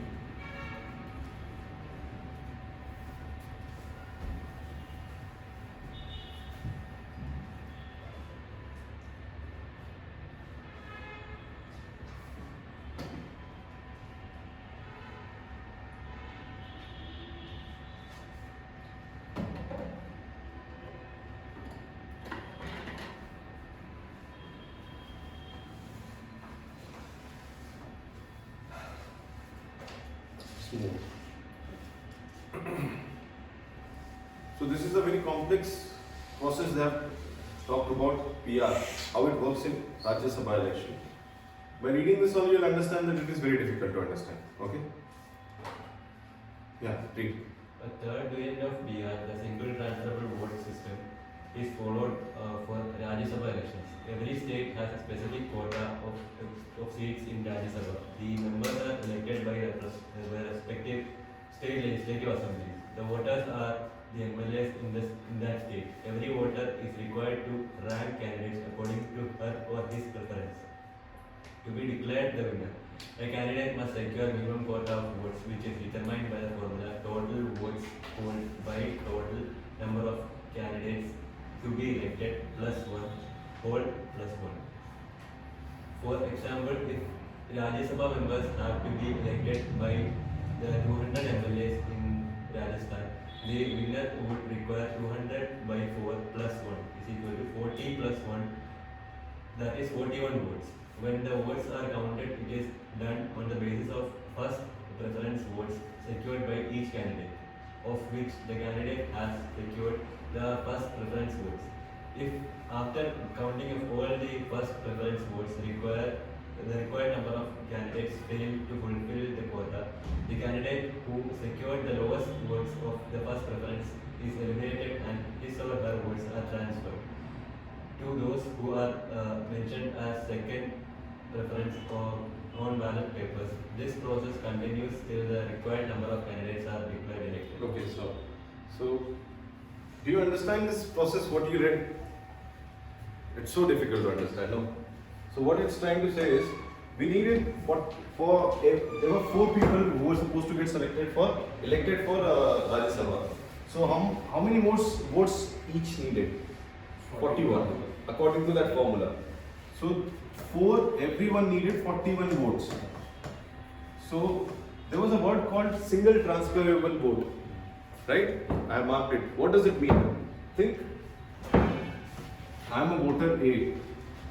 I am a voter. I have a preference. I have a list. First preference I have given to, think, mango, then orange, and then other things. Okay, this is my first preference, but this is my second. So my first vote will go to mango, right? It will be counted that way, like how many people have actually voted for mango. If mango still not gets 41, so what will happen?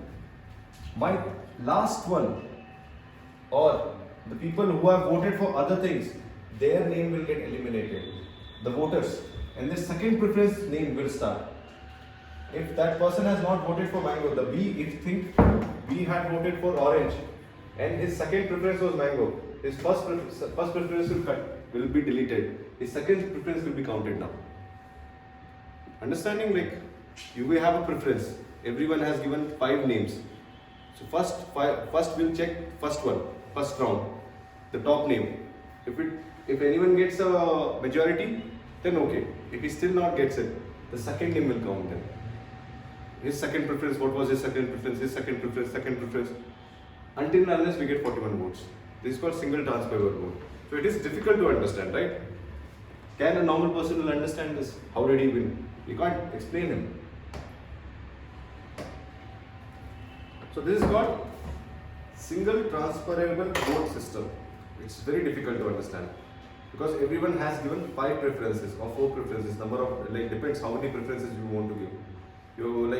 It's like selecting a team. If you have seen in a World Cup, who will win? The first most probable is India, second is Australia, third is South Africa. If India doesn't win, who will win second? Australia. The votes will go for the Australia then. So it is like that, preferences. So you don't need to remember this formula and all.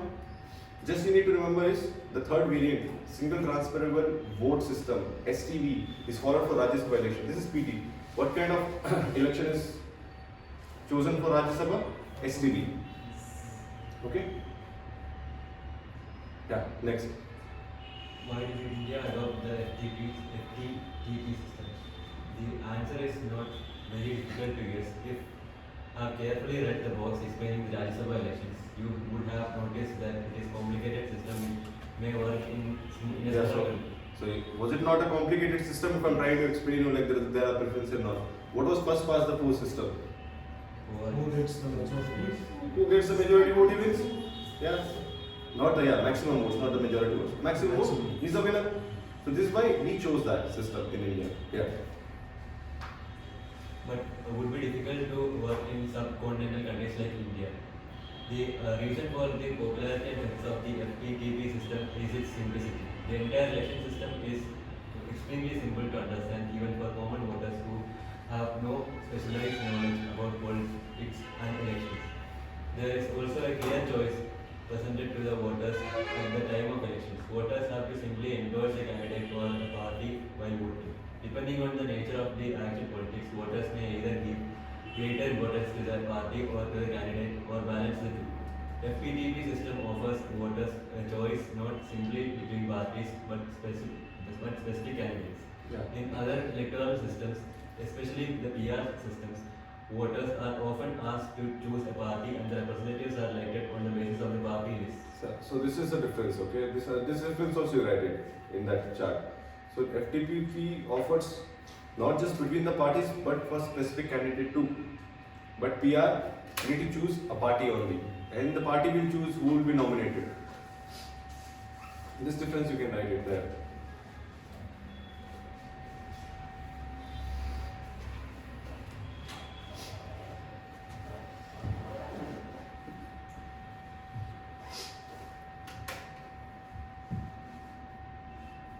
So what is the problem with that? If the PR system, as a result, there is no one representative who represents and is responsible for one locality. In our constituency, we know that this person is responsible, we have voted for him. But in PR system, it's not like that. It depends upon the party that which person should be, we should choose. He might not be from that constituency. He can be from that party, but he might belong from some other state. He might be from the Madhya Pradesh, but he's here. But in FPTP, he has to be from here, right? Or like we can fight from two places, actually. But usually we win from our local constituencies only, right? Like example, this guy, I think, was it Rahul Gandhi? He usually fights from Kerala, I think. No, Amethi and one more from. Now he's from Kerala. Yeah, so there are two places he can fight, no? Amethi, he knew it that he will lose it.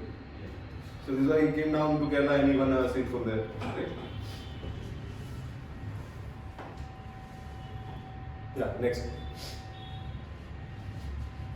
In constituency-based systems like FTTP, the voters know who their respective representatives is and can hold him or her accountable. Is it true? Right? More importantly, the makers of our constitution also felt that PR-based elections may not be suitable for giving stable governments in a parliamentary system. We shall study the nature of the parliamentary system of executive. So it says like it won't be stable for a parliamentary system. Why? Because if everyone starts representing, like if whole class is sitting in the parliament, do you think we'll get a majority of votes there for a law? He'll have some reservation over the law. No, we need this change. So we cannot come on one point, like one conclusion that no, okay. But right now what happens? We have majority people sitting from one party. They can pass that bill easily. There will be opposition party, they will be debating, okay, this is not right, no. It's okay, but they can pass that bill without any problem. But if a representation RP is there, it is very difficult to get a majority there. 50% vote. In there also you need to get 50% vote, right, to pass a bill. For selection we need something else, but to pass a bill we need minimum majority.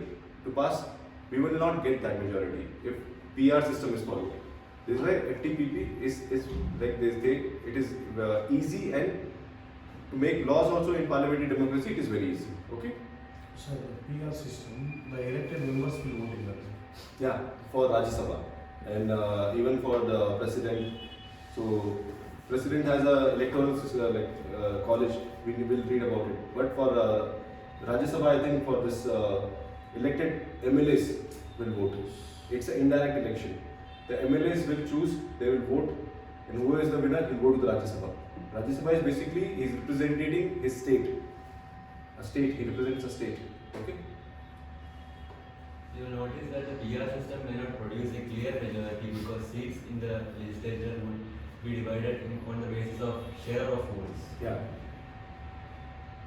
In the FPTP system generally gives the largest party or coalition some extra bonus seats, more than their share of votes would allow. Thus, this system makes it possible for parliamentary government to function smoothly and effectively by facilitating the formation of a stable government. So you can write in front of FPTP that it leads to formation of stable government. Okay.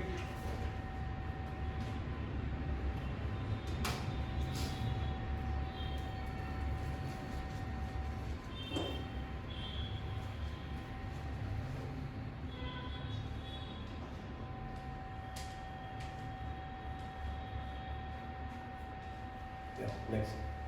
The FPTP system encourages voters from different social groups to come together to win an election in a locality. In a diverse country like India, a PR system would encourage each community to form its own nationwide party. This may also have been at the back of the mind of our constitution makers.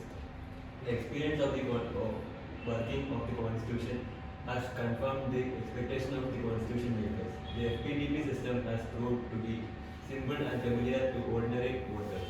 It has helped larger parties to win clear majorities at center and state levels. The system has also discouraged political parties that get all their votes only from one caste or community. Normally, the working of the FPTP system results in two-party systems. Yeah. This means that there are two major competitors for power, and power is often shared by these two parties alternately. It is difficult for new parties or third parties to enter the competition and share power. In this respect, the experience of FPTP in India is slightly different. After independence, though we adopted the FPTP system, there emerged a one-party dominance, and along with it, there existed many smaller parties. After 1989, India is witnessing the functioning of multi-party coalitions. At the same time, gradually in many states, a two-party competition is emerging. But the distinguishing feature of India's party system is that the rise of coalitions has made it possible for new, smaller parties to enter into electoral competition in spite of FPTP system. Yeah. So can you give me the names of the new parties which has entered into the political arena recently? Aam Aadmi Party. Yeah, Aam Aadmi Party now they have made government in Punjab also. BSP, BSP, yeah. PRS, KRS. KRS, yeah. Even like the local, like the South Indian state, most of them have their regional parties, except Karnataka. So those are the one which have formed now only. Earlier it was like dominated by only one party, Congress. That was the time till 1989. So they talked about coalition also. So this is how it has shifted from single party to coalition to now. It is the term what is used is democratic upsurge. Democratic upsurge.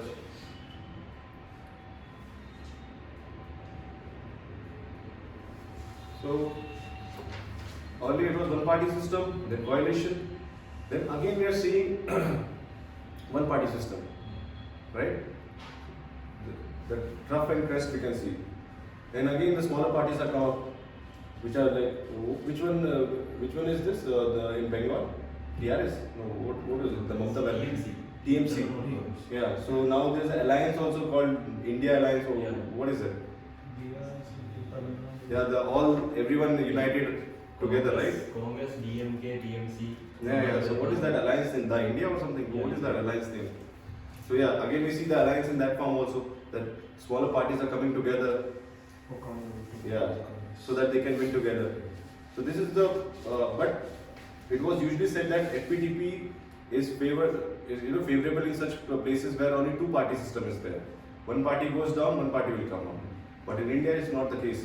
We have several parties now and who are competing for the power now. Okay? Yeah. Reservation of constitution. Yeah, you read. Yeah, you read. We have noticed that in the FPT election system, the candidate who secures the highest votes in a particular constituency is declared elected. This often works to disadvantage of the smaller social groups. This is even more significant in the India social context. We have had a history of caste-based discrimination in such a social system. The FPTP electoral system can mean the dominant social groups, and caste can even everywhere, and the oppressed social groups may continue to remain Yeah, so unrepresented. this is true, right?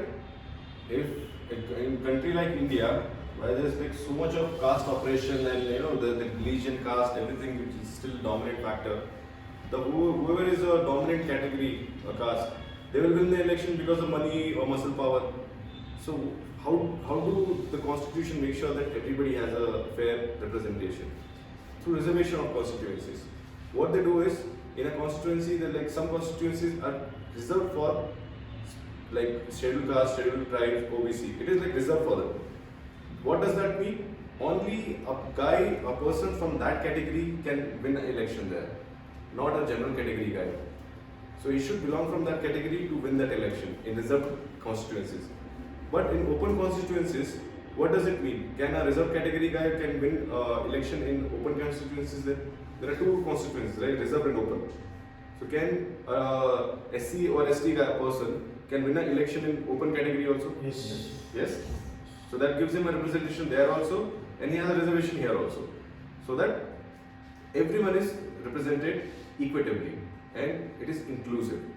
No, it should not feel like only the forward caste or the people with money, the class system comes into picture. Everyone has their say in India. Okay. Our constitution makers were aware of this difficulty and the need to provide a way to ensure fair and just representation to the oppressed social groups. This issue was debated even before independence, and the British government had introduced separate electorates. Yeah, wait. Do you know about separate electorate? What does it mean? So during 1909, there was a law which was brought by the Governor Generals at that time. Okay, what was that mean? Mountbatten. No. Marlow, I think that reform. So 1909 basically. So that time they had brought in a law called separate electorate. What does that mean? Muslims were given separate electorate. So in that, only Muslim voters will vote for the Muslim leaders, and they will elect a person, and the seats were reserved for them. Are you understanding? Like if there's a people who wants to get elected, now we all can vote for a person, right? But in separate electorate, if somebody wanted to fight an election, only his community person will be vote for that person. This was introduced in India. I don't know why I'm forgetting that Marlow, mixing it up.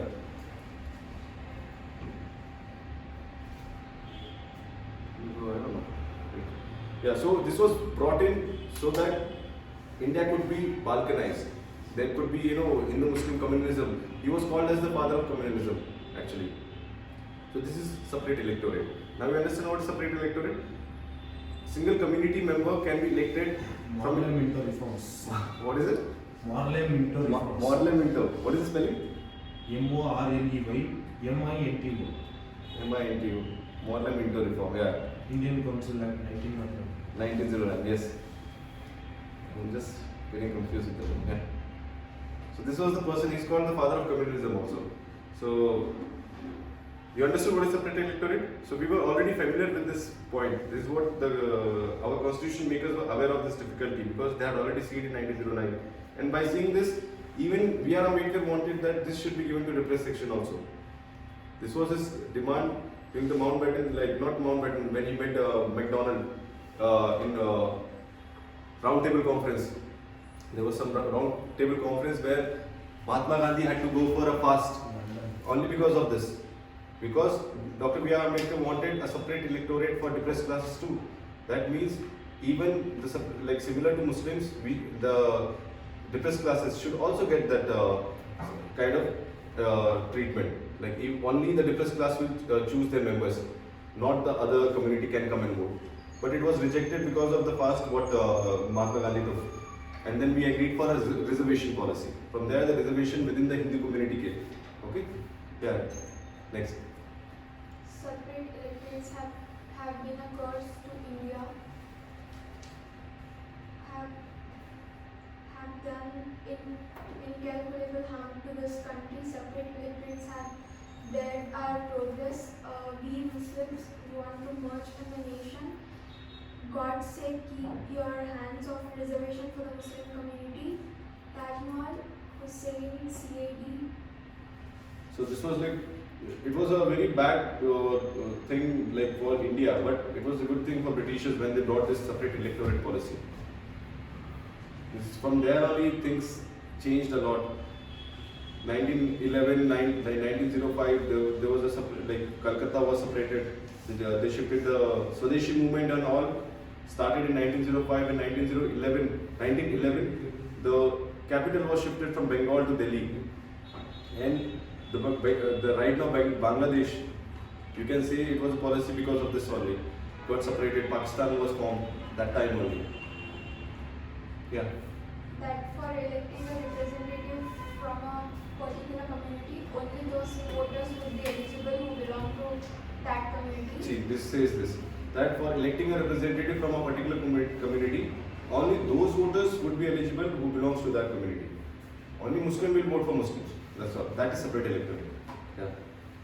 In the Constituent Assembly, many members expressed a fear that this will not suit our purpose. Therefore, it was decided to adopt the system of reserved constituencies. And the system, all voters in a constituency are eligible to vote, but candidates must belong to only particular community or social section for which the seats is reserved. Yeah. So what is reserved constituency? All voters are allowed, unlike the separate electorate. But the only catch here is the person who's want to get elected, he should belong to that category. Okay. The only difference. It is similar to separate electorate, but what is the difference here? Everyone has the right to vote.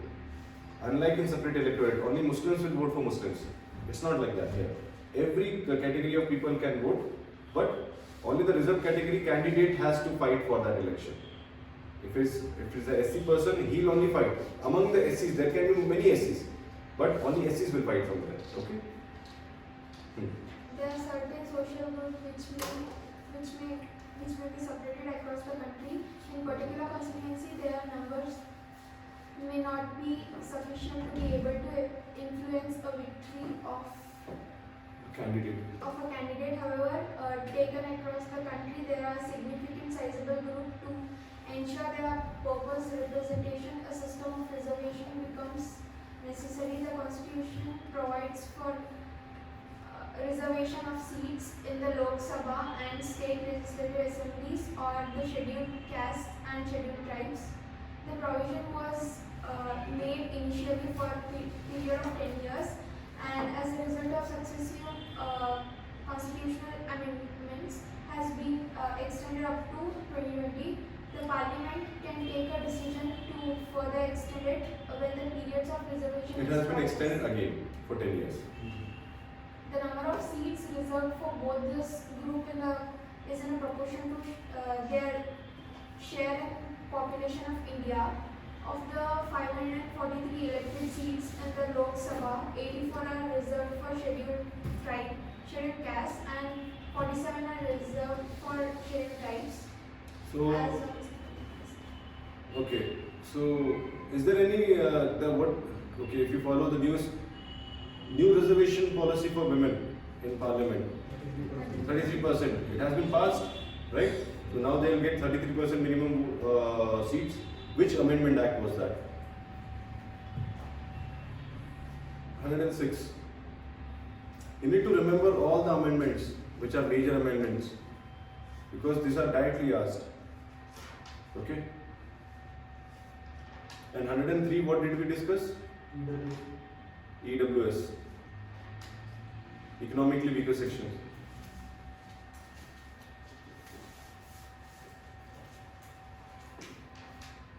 And 101?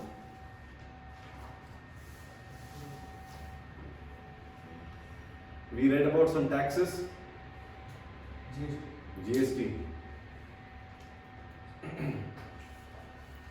Okay.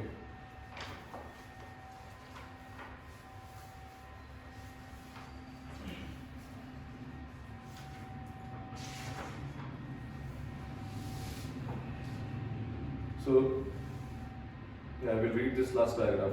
Who decides which constituency is to be reserved? On what basis is this decision taken? This decision is taken by an independent body called Delimitation Commission. Remember this. The Delimitation Commission is appointed by the President of India. Who appoints them? President. And works in collaboration with Election Commission of India. It is appointed for the purpose of drawing the boundaries of constituencies all over the country. What is its purpose? To draw the boundaries of constituencies. That means if there is a district today, it can be redrawn to increase or decrease. So because depending on the population what it holds. End of the day, every constituency should have similar population. Then only it will be fair that everyone is voting for the same people, right? Like 5 lakh here, 5 lakh should be there also. So this is why they redraw the boundary. And also for reservation, reserve categories, reserve constituencies. If the population from a community has improved, they will not give them reservation again. It will be considered as open. This is why this delimitation commission. Okay. A quota of constituencies to be reserved in each state is fixed depending on the proportion of SC and ST in that state. After drawing the boundaries, the delimitation commission looks at the composition of population in each constituencies. Population. Those constituencies that have the highest proportion of scheduled tribe population are reserved for STs. In the case of scheduled caste, the delimitation commission looks at two things. What does it look for? Two things. It picks constituencies that have higher proportion of scheduled caste population, but it also spreads these constituencies in different regions of the state. This is done because scheduled caste population generally spread evenly throughout the country. This reserved constituencies can be rotated each time the delimitation exercise is taken. Sometimes we see that one constituency is reserved, and next time we see it is not reserved because they rotated. The constitution does not make similar reservation for other disadvantaged groups. Of late, there has been a strong demand seeking reservation of seats in Lok Sabha state assemblies for women. Women, it has already been provided now. Okay, which amendment? 106th Amendment Act. And now, what is the percentage of reservation will be given? Is it already given somewhere? Do we have somewhere 33% already? In For example, which one? In that vertical square, who has given 33%? Local government. The Panchayat Raj system in ULB has reserved seats already, 33%. Now it has been provided to the Parliament also. Okay. Given the fact that very few women are elected to representative bodies, the demand for reserving 1/3 seat for women is increasingly being articulated. Right now it is only 15%. Only 15% women represent in Parliament as representation. Reservation of seat for women has been provided for in rural and urban local bodies, the PRIs, 73rd and 74th Amendment Act. We shall discuss that in the chapter of local government. A similar provision for Lok Sabha and Vidhan Sabha would require an amendment to the Constitution. Such an amendment has been proposed several times in the Parliament but has not yet been passed. Even this, what has been passed, right? The year they have set is 2026. 9? I think 26. After the delimitation happens. So they're discussing after that. So we'll take a break now. Okay? We'll break off for the lunch. Then we'll again meet.